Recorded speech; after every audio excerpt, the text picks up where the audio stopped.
Ok, donc dans cette courte vidéo, je suis là pour vous parler d'un sujet. Et il y a un monsieur qui m'a envoyé un très long texte ce matin que vous voyez.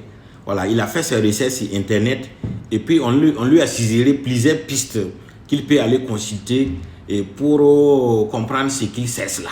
Et à la fin, on lui a suggéré mes ouvrages.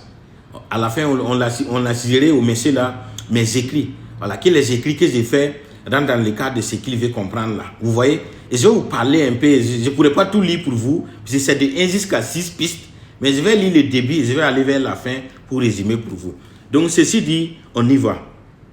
Selon ces recherches qu'il m'a envoyées, dont je vais vous lire, donc l'idée d'atteindre une intelligence supérieure ou de se connecter à une forme de sagesse universelle est un sujet qui passionne autant les scientifiques que les philosophes.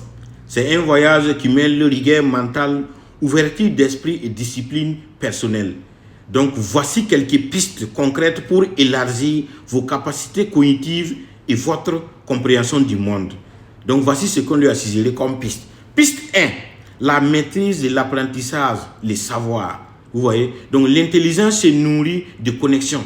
Plus vous comprenez des domaines différents, plus votre cerveau est capable de créer des liens universels.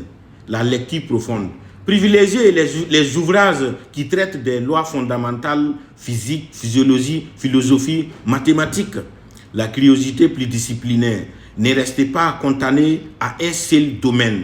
L'intelligence supérieure vient souvent de la capacité à appliquer un concept de la biologie à l'économie ou de la musique à la technologie. Ça, c'est les pistes qui parlent ceci.